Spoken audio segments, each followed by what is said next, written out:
we are going to go on a journey. We're going to go on a journey in which I try my very best to edit the videos that I've filmed over the last couple of years. It's going to be grueling, and I do not know how it's going to go, but we're going to do it together, and we're going to make it through to the other side. I tell you all of this because moving forward, there's going to be a lot of jumping from the past to the present in my videos. I tell you this because I feel like I need to explain, even though I know you don't really care. You just want to see turtles. So let's go see some turtles. Okay, so I think it's time to move out some more turtles, so I'm going to grab these two, and we're going to move them out. We still have those sheet map turtles. They'll stay in here a little bit longer, but I'm just going to go ahead and get these two guys and bring them out. This is Lewis and Marcus, and they'll go in with Susan. Okay, I have the two of them here. Luckily, Marcus is at the surface. He's a little bit shy, as you can see. Lewis is not, so we're going to take these two. Right. Definitely going to be the thumbnail. Okay. Take these two and set them out here in the enclosure with Susan.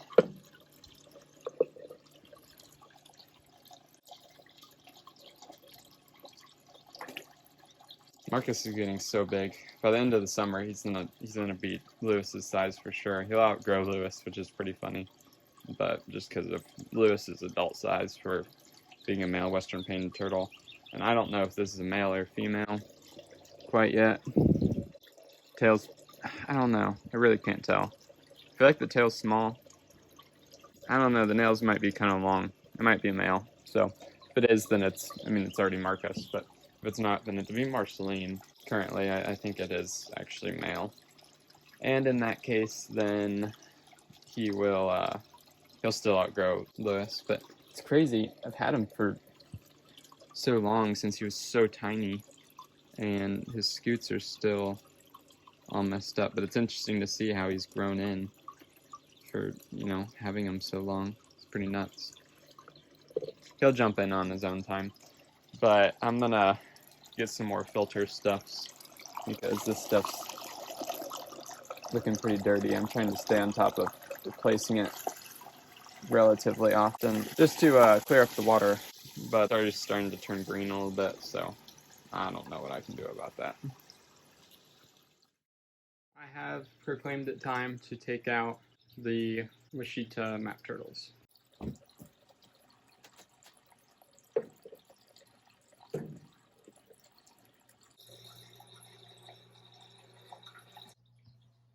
What was that hair?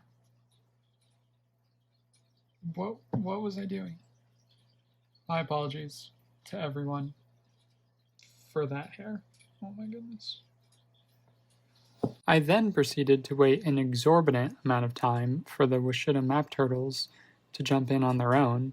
They did nothing, and I lost my patience.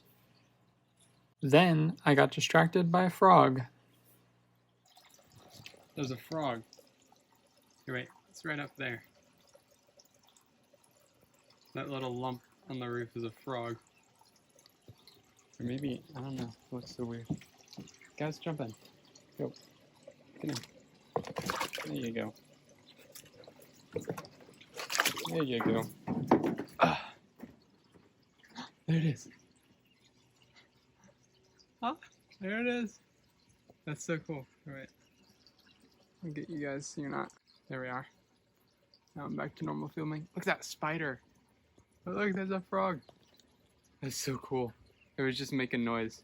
Now it's out hunting. And you can see over here. Okay, turtles are in. Woo! Almost fell in. It likes to sit out here and eat the bugs because you can see a bunch of frog poop. And some of that's from last year, but still, even still, that's so cool. Okay, so somehow magically, I caught both the goldfish that were in this tank, which kind of got lucky there.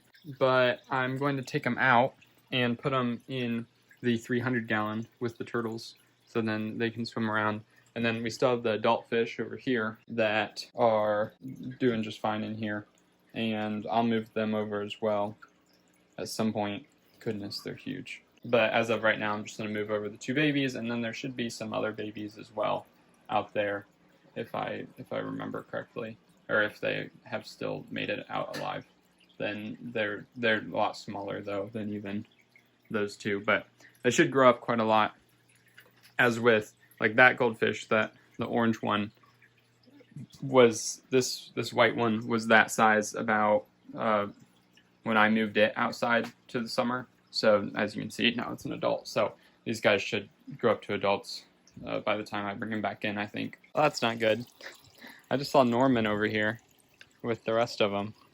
So I'm going to have to catch out Norman. And as you can see, the water's turned crazy green. I don't think that's too much of a problem. There's Lewis. Norman must have traveled over, climbed out over. But here we have the fish.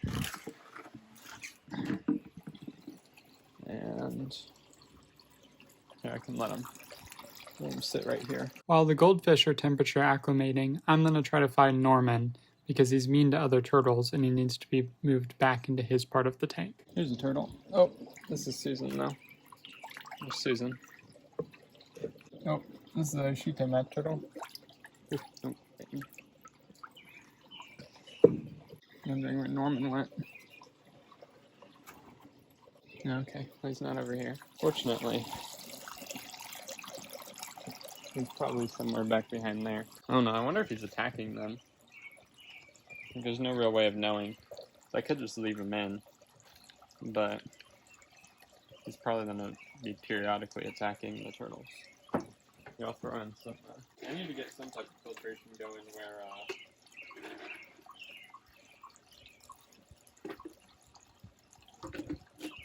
where it's really getting some water flow going on. Obviously this is causing water flow, but it's not disrupting the surface.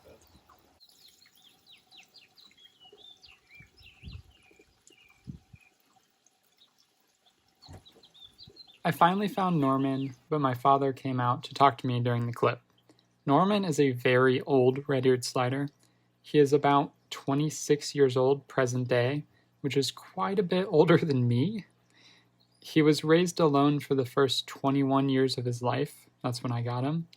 So he never became socialized with other turtles. Thus, he has a tendency to be really awkward and bite other turtles. So I have to keep him separated. I don't feel that much of a difference between the two, the fish water and the tank, so I'm just going to let them out.